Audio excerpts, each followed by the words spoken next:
حضور علیہ السلام نے ارشاد فرمایا کہ بندہ کہتا ہے میرا مال، اس کے مال تین ہیں۔ ایک مال وہ جو اس نے کھایا اور ضائع کر دیا، دوسرا اس کا مال وہ ہے جو اس نے پہنا اور پرانا کر دیا، اور تیسرا اس کا مال وہ ہے جو اس نے آگے بھیج دیا۔ فرمایا باقی اس کے وارثوں کا ہے، اس کا نہیں ہے۔ اس لیے ہم راہ خدا میں خرچ کرنے کا مزاج بنائیں، اس سے مال گھٹتا نہیں ہے، اس سے مال بڑھتا ہے۔ بلکہ جب راہ خدا کے اندر ہم خرچ کرتے ہیں تو ہمارا جو دوسرا مال ہے وہ بھی پاک ہو جاتا ہے۔ اللہ کے محبوب کا ایک فرمان سنیے جس کو حضرت حسن بصری رضی اللہ تعالیٰ عنہ بیان کرتے ہیں، حسنوا اموالکم بالزکاۃ وداووا مرداکم بالصدقہ واستقبلوا امواج البلاء بالدعاء والتضرع۔ فرمایا کہ اپنے مال کو، اپنے اموال کو زکوٰۃ سے پاک کرو اور اپنے مریضوں کا علاج صدقے سے کرو، اور جب مصیبتیں اور بلائیں تمہارا رخ کریں تو پھر دعا سے اور اللہ کے حضور زاری سے اللہ کی مدد چاہو۔ آج ہم صدقے کا مزاج بہت کم کر چکے ہیں۔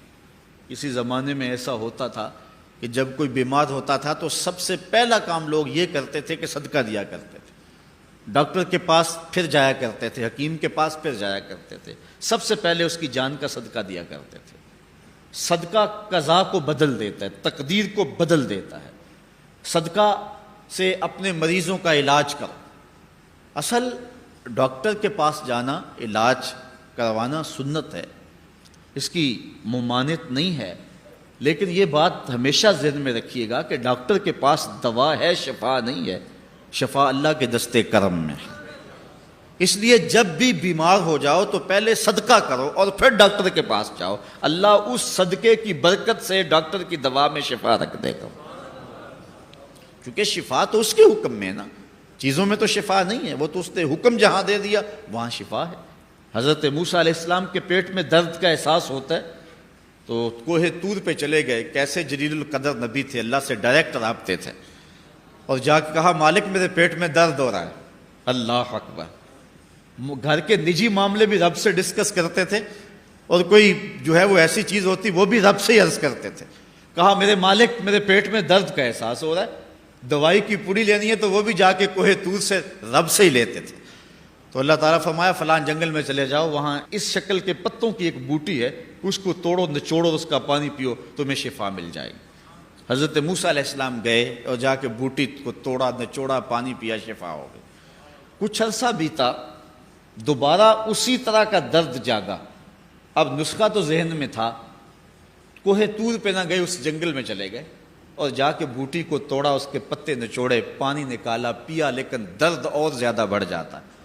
پھر دوبارہ آئے کوہ طور پہ، کہا مالک میں نے اسی درد پہ دوبارہ وہی بوٹی کا پانی پیا ہے لیکن درد بڑھ گیا ہے۔ کہا موسیٰ اب جو آئے ہو کوہ طور پہ پہلے ہی آ جاتے۔ تو عرض کی مالک بوٹی بھی وہی اور درد بھی وہی۔ فرمایا سب کچھ وہی ہے لیکن پہلے میرا حکم تھا، اب میرا حکم ساتھ شامل نہیں تھا۔ شفا بوٹے میں نہیں رکھی، شفا تو میرے حکم میں رکھی ہوئی ہے۔ اس لیے ڈاکٹر کے پاس جاؤ، حکیم کے پاس جاؤ، لیکن شفا اللہ سے مانگو کہ شفا ہمیں دینے والا وہ ہے، وہ ایک وسیلہ ہے، ایک ظاہری طریقہ ہے۔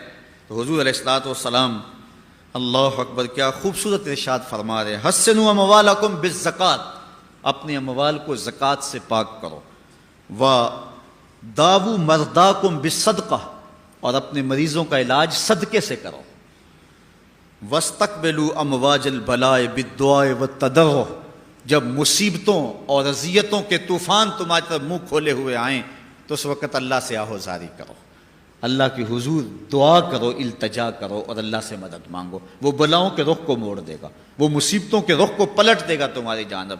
لیکن جب تم یہ مزاج نہیں رکھو گے تو مصیبتوں پر مصیبتیں آتی رہیں گی۔